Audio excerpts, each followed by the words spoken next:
Here with my pal Mario Cantone. Oh, it's so lovely to bromance you under the stars. It really is. Normally we do creepy cinema together. We've done some 70s movies, but this is a big deal. This is the first time we have had a non-host involved in Summer Under the Stars. Well, I am very thrilled about that. I didn't think I could infiltrate Summer Under the Stars, but I knew I had to find a way and get what I want. So Mario will be here every Wednesday night with me for Summer Under the Stars. So he'll cover 4 stars. We'll do 2 movies from 4 different stars. We got Judy Garland, we got Joan Crawford, we got James Cagney and Shirley MacLaine. Yes, we do. I think we do begin. We're in the middle of 24 hours with Judy Garland.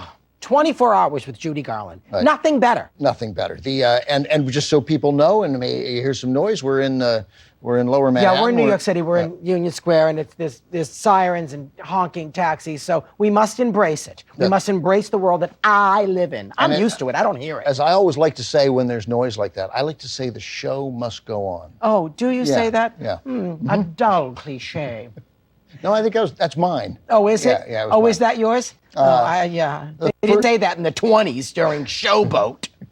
The first film that we have tonight is A Star Is Born. 1954 version, Judy's version of A Star Is Born, Yes. directed by George Cukor with James Mason. And this is the second one that is called A Star Is Born. And it's my favorite one. I know that we argue about this all the time. You like the 37 version. 37 version with Janet Frederick Gaynor and March. Frederick March, yeah. Yeah. Well, it's not a musical. That's right. And I think that's probably why I like it better. I think you're going to want to pay attention here. I'm prepared to essentially change my mind. Oh, So okay. my appreciation for Judy Garland, which will never reach your levels No, it will or the not. levels of millions of other Americans. Yeah, I know. People around the world. But I think she's so talented in this film, and I don't even care about the singing. I'm just looking at Her acting. her performance here, and the manner in which she, with such loving concern, looks out for James Mason, who plays a big-time movie star, Norman Maine, who is a drunk. Yes. And his career is plummeting as hers is ascending, and she always understands that. She understands that because she understood it That's right. as a human being, That's right, because as a Judy person. understood it. And also when you then factor in Judy's history. This is maybe the greatest movie comeback in Hollywood history. No question, because she was fired from MGM after Royal Wedding, and this was her comeback. And she did it on radio first. Yeah, back in 12 years earlier, she Yep. played, her character's name's Esther Blodgett. She played the character in 1942 on the radio. And George Cukor was like, I have to make this film with Judy Garland. It had to be Judy Garland because Sid Luft, her husband, he bought the rights. Sid Luft was a tough guy, man. Yeah. He was a protector. So they had to find her partner in this, and they offered it to quite a few people before James Mason. Cukor really wanted Cary Grant, met? and he was actually upset that he said no. Yeah, they read it together. Cukor played every other part, and afterwards he says to Grant, this is the role you were born to play. And Grant essentially said, that's why I'm not going to play it. Yeah. I don't think we should think of James Mason as like the 9th choice. Because No, I can't imagine anybody else. That's right. He's so many things in so this many movie. things. At the same time, charming and reckless and foolish and wise and loving and bitter. Maybe turning on a dime, and it's scary. All credible. This is how I like a musical. Because All it's of not his- truly a musical That's in right, a way. it's not, It's not where a song progresses the plot. That's right. It's a movie with music, and most of the music in this are performances or a mini musical movie that she made, a recording that she's She doing. plays a singer. That's what he falls in love with. He hears her voice, he thinks her voice is magical, and then she becomes a movie star. One of the things that Moss Hart did with the screenplay here, knowing that it was Judy, was turn Esther into a really good nightclub singer who just hasn't had a big break yet. Exactly. Yeah. Now, we'll get to the film. Most people will know what's coming in the film, but there's some stills in the film. This was released, it was originally like 190 minutes long, and then they cut it down to 181 minutes. Well, Cukor did that first cut to 180. That's okay. That's okay. That's great. Right. Yeah. And then the studio took it while he was away and cut the hell out of it. They found the entire soundtrack, which is the reason why they could restore it. But the scenes they couldn't find, which were plenty, by the way, are these sepia tone stills. And it's really, every time I watch it, I go, why couldn't they find the whole thing? It's not pleasant to watch that part of it for me. No, but this is one of the great performances in the history of film. In the history of film. Let's, we'll watch it now. We will watch it now. We'll talk more later. We certainly will talk more later. You'll talk more later. Yeah, I hope so, if I can get a word in edgewise with you lately. Spare me. I'm in New York. This is my town. From director George Cukor in 1954. Screenplay by Moss Hart. Judy Garland, James Mason, A Star is Born. Back here in New York with my pal Mario Cantone. I'm drained. It's a long picture, but it's so full. It's still lean as long as it is, and it's very moving at the end.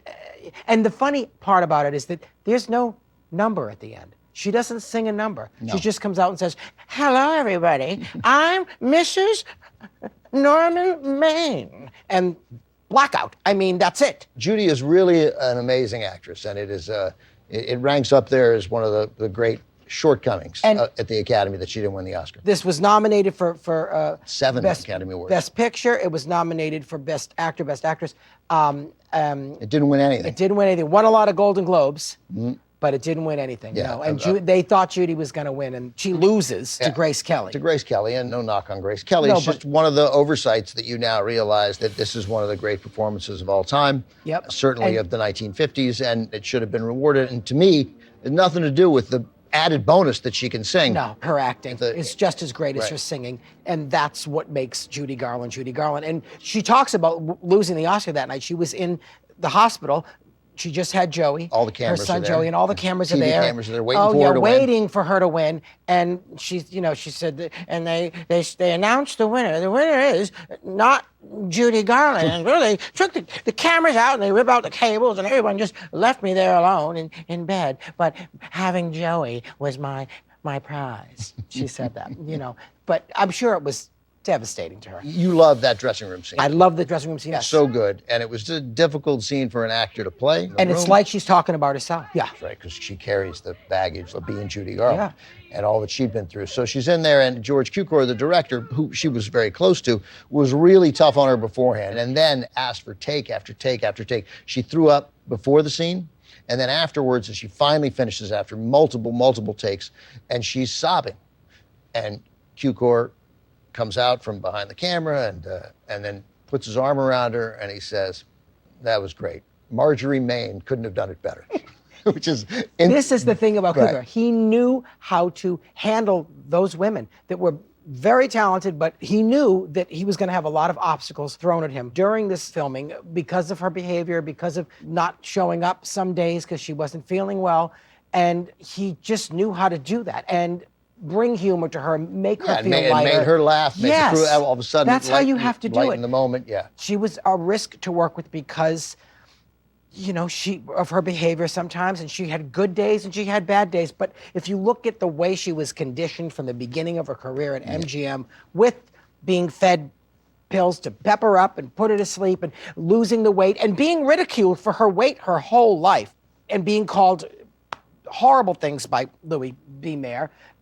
It's terrible. So it's going to affect her. And it's also why she didn't work as much as she should have, because people didn't want to risk it. Because she'd done it in 42 as a radio play, A Star is Born. She went to Louis B. Mayer in 1950, I believe, and said, "We should do a new version of A Star is Born with me." And he said, "No one will believe that you would be married to an alcoholic." I mean, it's just, I guess, some of the strange things and again, Louis B. Mayer deserves a tremendous amount of credit for many things, but they weren't always right. No, they weren't. Oh, no. Yeah. I could go on talking about this movie. But guess what? I could go on singing till the cows come home. Anything from Strauss to Ink. I just think it didn't need to go on quite that long. Well, it does. I wanted to go on that. I had to get to the ink. Coming up, in case you haven't figured it out, more Judy Garland in I Could Go On Singing. Stay with us. Next on TCM, I Could Go On Singing. Then The Clock. And later, The Harvey Girls. TCM's on Judy Duty tonight.